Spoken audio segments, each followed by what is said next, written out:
Good morning, fathers, partners, and students. I am Mr. Roca, teacher for second grade. The value of this week, it is about empathy. So, what is empathy?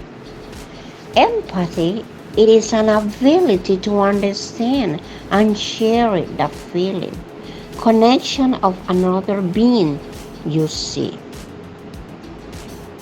So, I can say too, empathy, it is a key element of emotional intelligence in you and me. It is too an opportunity to put yourself in someone else's situation you can see. Just like when I have I had empathy when I see someone else fell down or someone else had an accident. I ask him, how, how are you? How do you feel? Do you need help?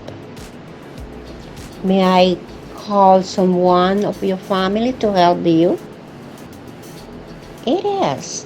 When we have empathy, connection directly with the other, I mean, people or someone else. Usually, people confuse the word empathy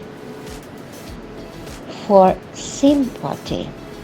I already said that empathy is when you feel connection with someone else. And sympathy is drivers disconnection at all.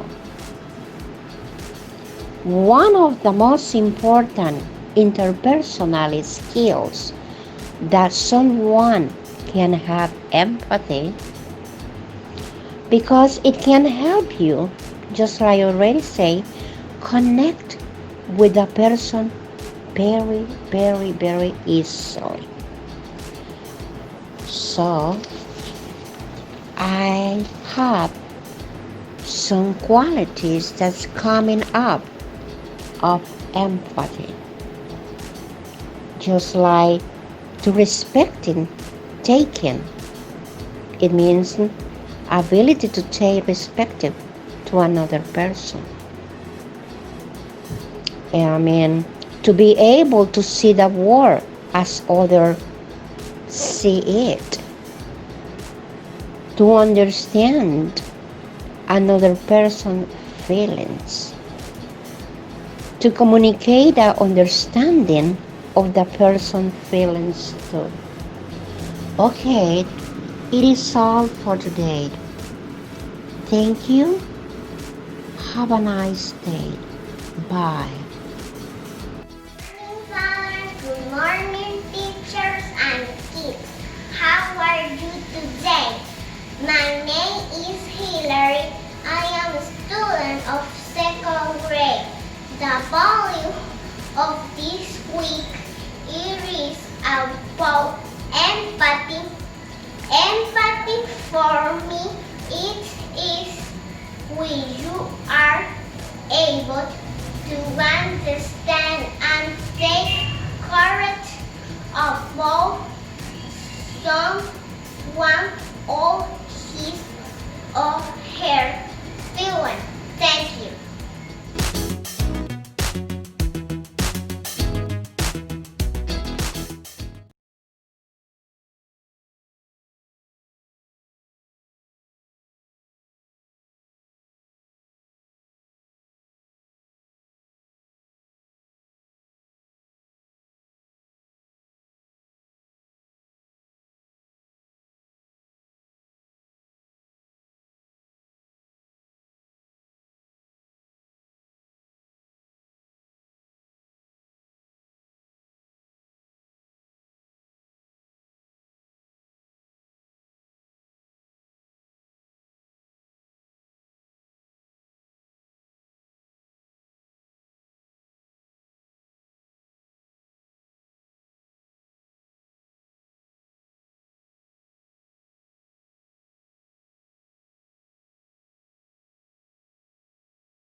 Ready?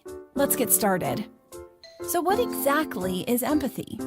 Empathy is when you are able to understand how someone else might be thinking or feeling about a situation. Some people say empathy is like putting yourself in their shoes and trying your best to imagine what they might be going through.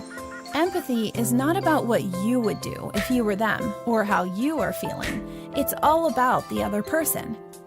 Why is empathy so important? Empathy is important because it helps you know how to best respond to other people. When you have an idea of how someone is feeling, you have a better chance of knowing what to do or say to them that might be helpful. For example, Susie's cat ran away from home last night. Ask yourself, how do you think she might be feeling? Put yourself in her shoes for just a minute. Imagine if you were Susie and you had a cat that you loved and played with every day. Imagine if one day the cat was gone and you didn't know if it was ever coming back. How would that feel? Probably not great. If you were Susie, you'd likely be feeling sad, heartbroken, and very worried. Since you took the time to try to understand what Susie might be feeling, now you can better respond to her and connect with her in a way that is helpful. You could say something such as, "I know how much you love your cat. You must be feeling really sad." Or you could do something nice for Susie, like offer to help put up posters around the neighborhood. Empathy is not only about figuring out how someone is feeling, but also caring enough to do something about it. Practicing empathy makes you a more caring person and a better friend. It brings you closer to people because they feel that you truly understand what they're going through. Empathy works with happy feelings too. If your friend is happy because he made the volleyball team, you can use empathy to be excited with him. Even if you don't really like volleyball, you know how much this means to your friend, and you can truly be happy for him. So how can you start practicing empathy with others? Here are 4 things that you can start doing today. 1. Pay attention to other people's feelings. You can watch people's faces and body language to get an idea of how they might be feeling. You can also listen to their words or the tone of their voice to get clues about what they are feeling or thinking. If you're ever unsure, you can always just ask, "How are you feeling right now?" By paying attention to people's feelings, you will have a better idea about how to interact with them. 2. Think before you speak or act. Ask yourself, how do I think my words or actions are going to make this other person feel? If something you're doing is making other people feel sad or upset, you might want to think about changing that behavior. For example, you may know a joke that you think is really funny, but if you can imagine that it may hurt someone's feelings, it may be best not to share it after all. 3. Realize that everyone is different. Just because something is not a big deal to you doesn't mean that it might not be a big deal for someone else. Everyone feels differently about certain situations, and that's okay. Even if you may not feel the same way, you can still be helpful to others by working to understand things from their point of view. 4. Stand up for others. Even if there's a situation that has nothing to do with you, there are still ways for you to be helpful. For example, you might see a kid getting bullied or picked on by the other kids in class. Instead of staying out of it, you can use empathy to imagine how he might be feeling. Then you can do something about it and help stand up to the bullies. By using empathy, you can be a hero for other people. That's all we have for you today. I hope you learned a lot and you found this information helpful. If you did, make sure to subscribe, like, and comment below to let us know. Be sure to also check out our other videos and visit our website at www.milemarks.com for more helpful social-emotional content. Have a great day, friends.